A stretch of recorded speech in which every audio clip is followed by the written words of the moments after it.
Okay, we can start in a few minutes, but just before we start, I'd like to just say to everybody that you can, put questions into the chat room, or you can email us questions. If we don't have time to answer questions this evening, we can answer them tomorrow and get and email you our responses. So for all of you who have joined us, you're all very welcome. And my name is Joyce Cairns, and I'm from Neuron Learning. And these are my contact details in case anybody would like to contact me afterwards, or email me, or make an appointment to talk with me about their own children. You can go to calendly.com/Joyce Cairns, and you can choose a time that suits you best for us to talk. Okay, so well, tonight's talk is about dyslexia and how to accelerate your child's language, reading and learning skills. We're going to cover a number of, sorry, just one second.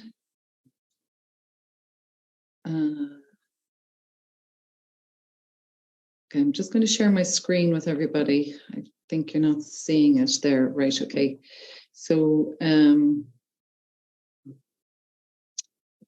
so I'll give you my contact details at the end again, just in case you missed them there. So tonight's talk is mainly about dyslexia, and we're going to talk about the learning timeline, the 4 cognitive skills.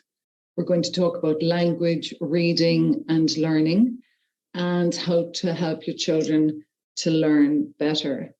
And the neuron learning, and we're also going to talk about the neuron learning home course and the products we use to help children learn. Okay, so let's start with the learning timeline. Well, it starts with listening. So our kids need to be able to listen well, and they need to be able to understand what they're listening to. They also need to have speech, good speech, and the ability to tell stories, verbal storytelling.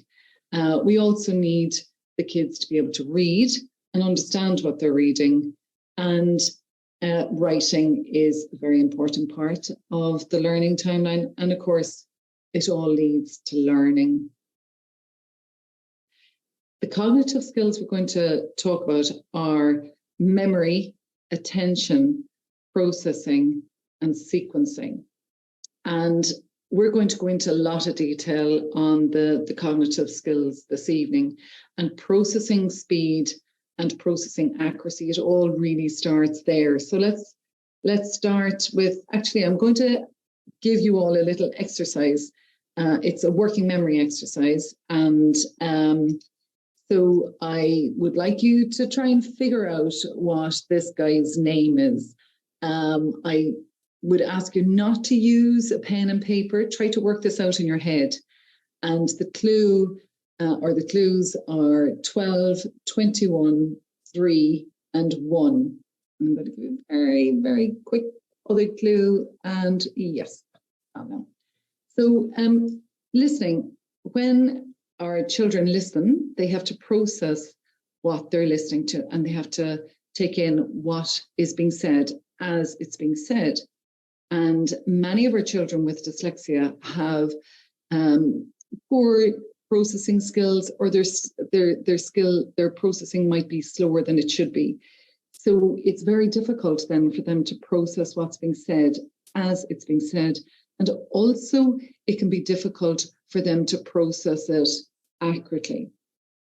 When we speak with parents, we often ask them if their children with dyslexia, when they're listening, do they find it difficult to focus? Do they misinterpret what's being said? Do they need repetition? Can they take instruction?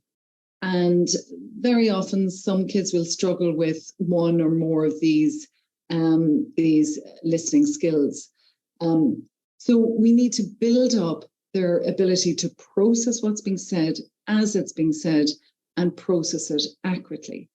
Now, if a child's processing is too slow, it means he's not able to take in everything that's being said. And also it can mean that he might misinterpret a sound within a word, or he might misinterpret a word. So, for example, he might, if he heard the word say, he might think it was stay, because it's taken him too long to process the two sounds s and a, and there was a gap between those two sounds. And so it seems to him like another sound has been inserted. So he might register something like stay or spay instead of say. And so he goes off on a little tangent, thinking the teacher is talking about stay or X, and the teacher is talking about Y. So now he loses concentration. So that's 2 cognitive skills. He's not processing what's being said, or he's not processing some of what's being said accurately. So now he loses concentration. And also, if a child can't take in what's being said, he loses concentration, he's not going to remember it. So the working memory isn't engaged, and he can't absorb what's being said if he's not processing it in the first place. So we have to build up those processing skills, processing speed, processing accuracy. We have to build up the working memory so he can absorb what's being said, and we have to build up the concentration so that he can stay with the teacher from the beginning of the lesson to the end of the lesson. So the concentration is very important, but also sustained attention is very important. To stay with the teacher from the beginning of the lesson to the end of the lesson, or from the beginning of the class to the end of the class. And often kids are exhausted by the end of the day because it's been very difficult for them to process what's being said all day long and to concentrate and to maintain that sustained attention in each lesson. So it takes endurance as well. So we need to build up these skills. In school, by the end of primary school, and certainly in secondary school, 80% of what our kids do in school all day is listen to the teacher. From about 3rd class on in Ireland, or grade 3, or year 4 in the UK, the curriculum cranks up a few notches, and the focus shifts from a very visual learning experience to an auditory or a listening experience. So as the kids come to the end of primary school, and certainly in secondary school, most of their day is spent listening. And if they can't process everything, and if they can't remember everything and concentrate while they're listening in class, it's very tiring, it's very taxing. So earlier I asked you about to do this exercise. It's a working memory exercise. So I asked you to do it without using a pen and paper, and try and make out what this little fellow's name is. And so it's each number here represents a letter. So the 12th letter in the alphabet is L. The 21st letter in the alphabet is U. The 3rd letter in the alphabet is C. And the 1st letter is A. So this boy's name is Luca. Now, you were engaging your working memory to work out all of that, to try and keep the first piece of information, the L, in your head while you worked out the second bit of information, which was U, and the 3rd and the 4th. So that's a working memory exercise. And we use our working memory to manipulate information in our head and remember it. But we also use our working memory in the moment. So all of you listening to me now are using your working memory to absorb what's being said as I'm saying it. And at the end of this webinar, you'll remember some of it. You won't remember all of it, but it's your working memory that will allow you to remember what it is that you will remember. So his name is Luca. Okay, so speech and storytelling. So everything starts with listening, even with our babies, it starts with listening. And one thing I didn't mention there was that in school or in class, taking instruction is a very important part of listening as well. And that requires good sequencing. So if a teacher gives an instruction like, I don't know, take out your geography book, open page 10, read page 10, and then answer questions 2, 3, and 4 on page 11. That's a very difficult instruction to process, first of all, to sequence which book, which page, which questions, and to remember. So for children who are struggling, who have dyslexia, an instruction like that could be quite difficult, and it wouldn't be unusual for a teacher to give that to a class of 11-year-olds, 12-year-olds and up. So when we move on to speech, with speech, we have to process our thoughts, we have to sequence our thoughts, we have to structure our sentences with a beginning, middle, and an end. We have to think of the words we want to use, so we have to have good vocabulary. We have to think of the grammar we're going to use, and we have to remember, we have to keep the information in our head long enough to deliver it, and we have to deliver it in a fluent and fluid way. So if processing skill, if cognitive skills are poor or not as good as they should be, telling a story can be very difficult. And a lot of our children might not tell a story with a beginning, middle, and an end, or they might not use vocabulary that's age appropriate. They might keep things basic. So sometimes storytelling, sentence structure and story structure, children may struggle with that because it's very hard to sequence it or synopsize what you want to say if you're describing something that has happened, and deliver it with a beginning, middle, and an end. So that's a sequencing thing, but it's also a processing thing. A lot of children may ramble because, it has no beginning, middle, and an end. And some kids might go off point. Other kids might rush what they want to say because they're afraid that they'll forget it. So they rush it to try and get it out before it is forgotten. And some children might repeat some words like or ah, or they might use phrases like and then. Some kids might even stutter, and sometimes that's because they're trying to buy time while they process or while they try to figure out what it is that they want to say. So it can really have an impact on not just their storytelling, but their social communications and negotiations. So some children find it difficult to interact socially, and it can, if we take an example of children in a playground, and if my Luca is struggling to process, and there's lots of noise in the background, kids running around, playing, laughing, shouting, that kind of thing, and Luca's in a conversation with 2 or 3 other children, and they're talking about something like, I don't know, soccer, the World Cup or something like that. And child number 1 says something about the match he watched at the weekend. Child number 2 said something about the match that he watched yesterday. And child number 3 talks about something else because she has no interest in soccer, whatever. So while Luca is trying to process what child number 1 is saying, child number 2 has started talking, and he hasn't processed everything that child number 1 has said yet.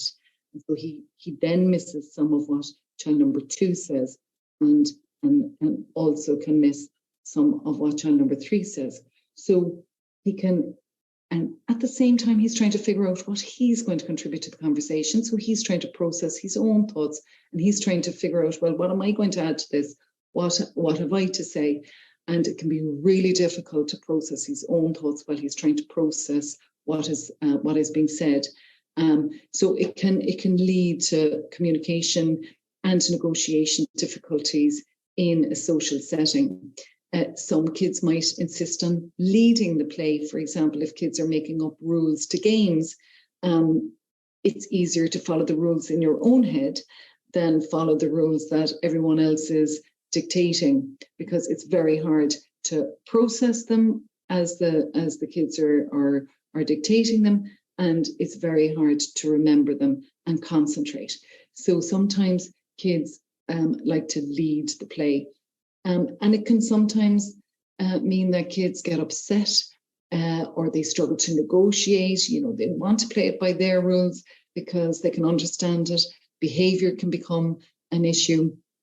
And so it can become very difficult socially as well, sometimes for kids who have dyslexia. Now, reading, there are three parts to reading. It starts with decoding and it ends with comprehension. And our children in primary school are learning to read. In secondary school, they're reading to learn. So for reading, we need to decode. And to decode, we need to know the code. And to know the code can be really difficult. And to learn the code can be really difficult. So we need to have good cognitive skills so we can process the code, we can access the code, and then we can learn the code, and then we can decode the code.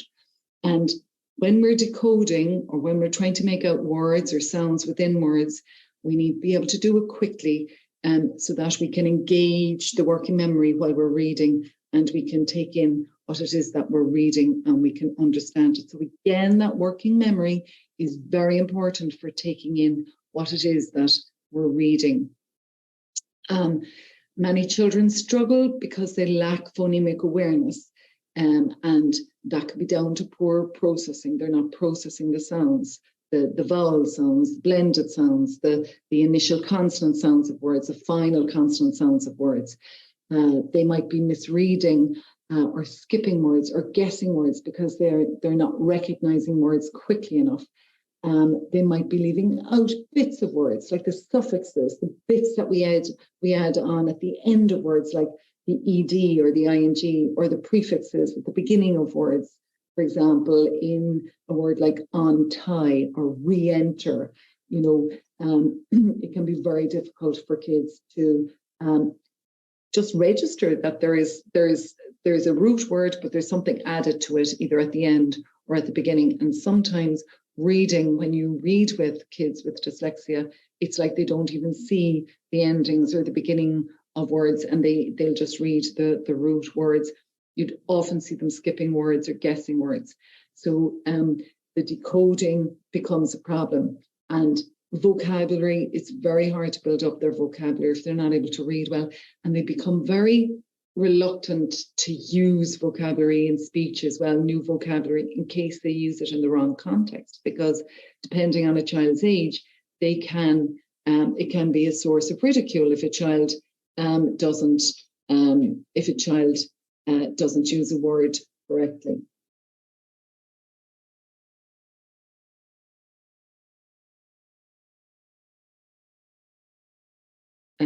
Sorry, we're just checking here to see if we're sharing my slides. Okay, all right. So reading comprehension means that we're understanding what we're reading, but more than that, we have to be able to read between the lines.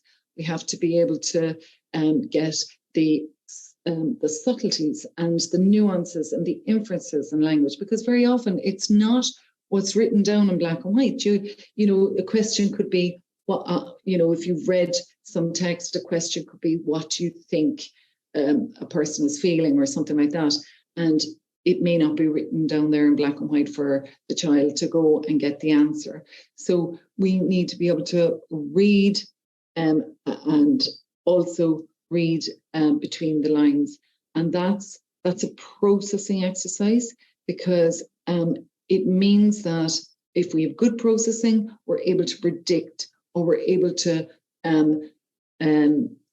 get the subtleties and the nuances and the inferences. So again, we come back to the processing there. We have to be able to build that up and get it faster and more accurate. A lot of kids do really well in maths up to about 8 or 9 years of age, and then the worded questions become more and more difficult for them to read and understand. And so maths can sometimes suffer as well. And of course, later on, most other subjects will suffer if you can't read or if you can't read accurately. So we need to be able to build up. Let's see if I can move this a little bit. We need to be able to, the text here is cat, but you can't see it on my screen. So it's cat. So to decode cat, we need to be, to decode that, we have to visually process it, which means we have to be able to see it, but also we have to phonologically process it or decode it. So cat, the speed at which we process it as well is very, very important. So if a child is, trying to sound it out, cat, never actually makes cat, or it takes so long to make out the word when you put all those sounds together that it's taken too long. And so again, then the working memory doesn't engage and absorb it. So the rate at which the child processes the words, or the rate at which he decodes, is very, very important. So we need to work on the decoding first of all, of course, but then making the decoding happen as automatically as possible, and engaging the memory in order to identify the word and match it to a picture of a cat. Now, another thing here is that we have to be able to sequence those letters and the sounds within that word cat. So we don't read tack instead of cat, So all of the cognitive skills, again, you have to concentrate while you're reading. All of the cognitive skills are required for good reading. And reading is something that doesn't come automatically. It has to be learned. So the reading is very important. The decoding is very important. We have to have good cognitive skills to access the code, to learn the code in order to decode the code. And then we need to decode quickly. And that's called fluency. When we start to decode quickly, we'll engage the working memory, and then we'll understand a lot more. With writing, again, maths, memory, attention, processing, and sequencing, very important for writing. Writing is a bit like speech. We have to process our thoughts. We have to sequence our thoughts. We have to structure our sentences with a beginning, middle, and an end. And we have to now think of the spellings and the grammar and the punctuation. And so it requires, good sequencing skills for grammar, to add the bits onto the end, or the bits at the beginning, or is it the past tense? Is it the future tense? Is it the present tense? Punctuation as well needs good sequencing skills, good processing skills, and good sequencing skills. Spelling needs processing, sequencing. It also needs good memory. Now, a lot of parents would say to us, well, my child gets 9 out of 10 in his Friday exam every week, but then when he goes to write his sentences, or he goes to use those spellings in sentences a week or two later, he's forgotten them. So we need to learn the spellings. We need good working memory to do that, but we need to transfer those spellings to the short-term memory and to the long-term memory so that we remember them and we can use them going forward. Now, in neuron learning, we use two programs, Fast Forward and Reading Assistant Plus. Now, Fast Forward, all of our children would start on foundation components to build up their memory, attention, processing, and sequencing. And there are 2 foundation components for primary school kids, and there are 2 they're different. There are 2 foundation components for teenagers in secondary school. And then the kids would work on reading components. Now, the foundation components build up those cognitive skills, build up listening skills, and we see as a consequence of that, the speech and storytelling improves. They would then move on to reading components within the fast forward family of components, and those are assigned to kids based on their reading age or their reading ability. And in those, they would work on reading comprehension, spelling, grammar, and punctuation. And then, so they get a lot of work under their belts before they move on to Reading Assistant Plus. And that's the fluency component. And in Reading Assistant Plus, they will work on building up their fluency, how many words correct they can read per minute. They'll build up their vocabulary, pronunciation, and comprehension. In Fast Forward, in the first component, students will complete between 35 and 45,000 trials. So it's a very intense workout for the brain. And in one sitting, they'll respond to hundreds of trials. So it's a very intense, specialized component. Now, only Fast Forward addresses cognitive skills and reading skills simultaneously.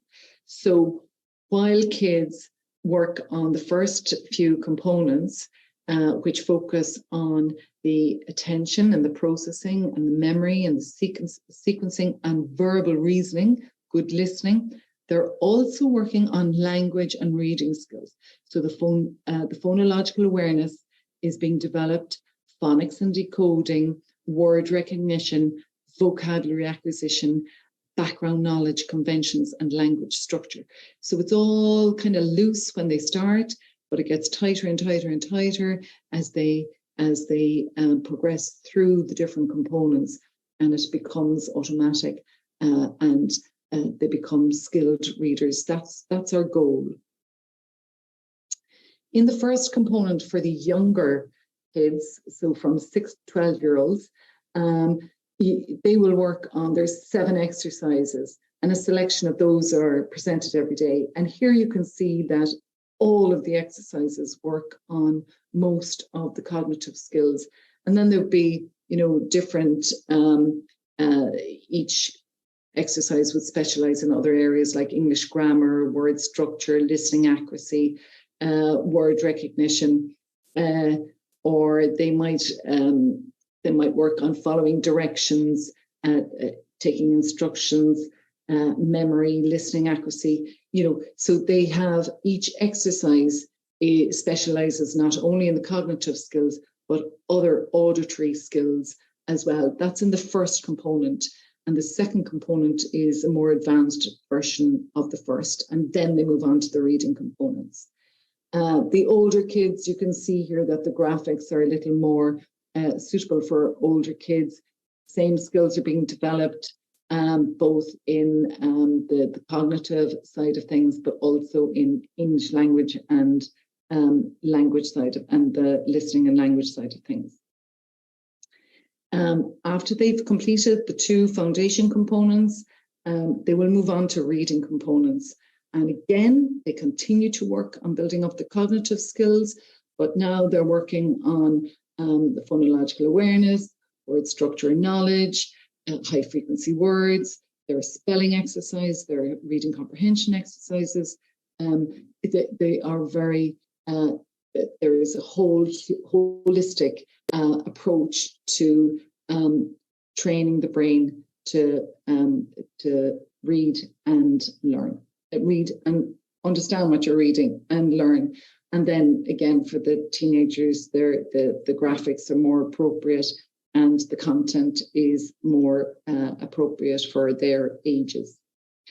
So parents then, every week, their kids work 30 minutes a day, 5 days a week.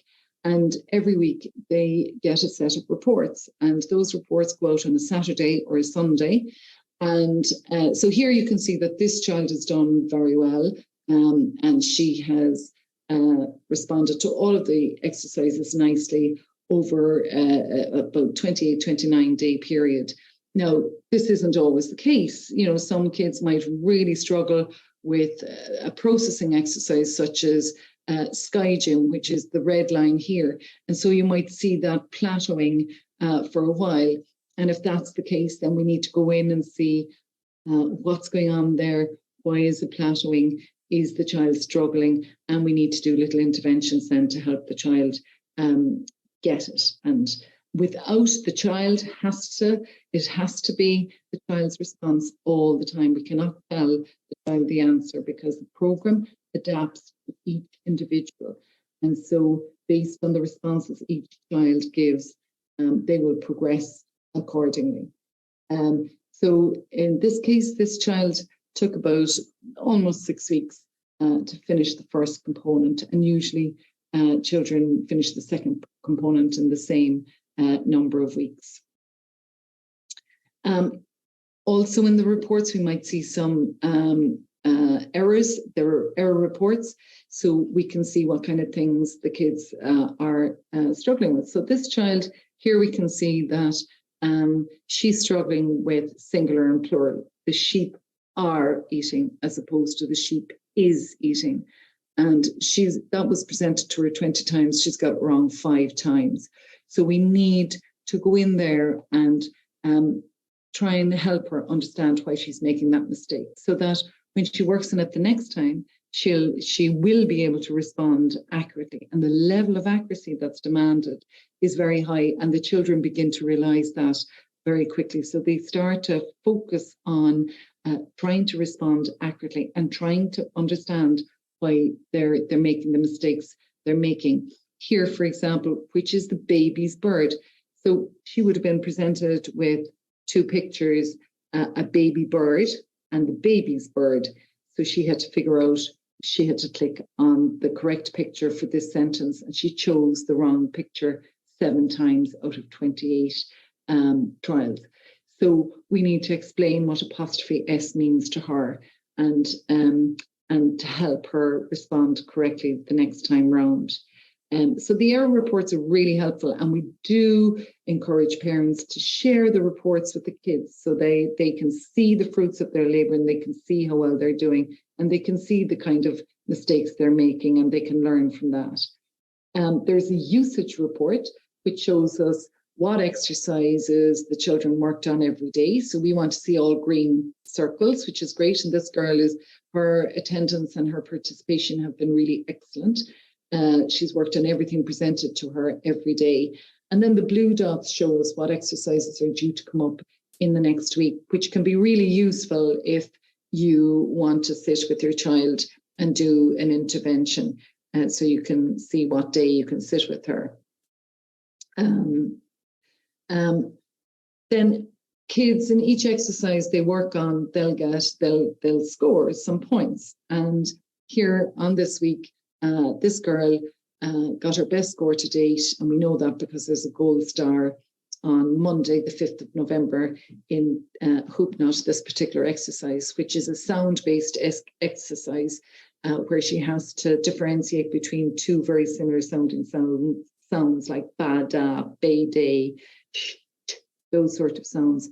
She also did very well that week in another exercise and got a gold star in that. So kids love seeing their gold stars, and it is nice to share those with them and encourage them to try and beat their score, but accuracy is key. So we're always encouraging kids to focus on the accuracy, and then they can focus on the high scores.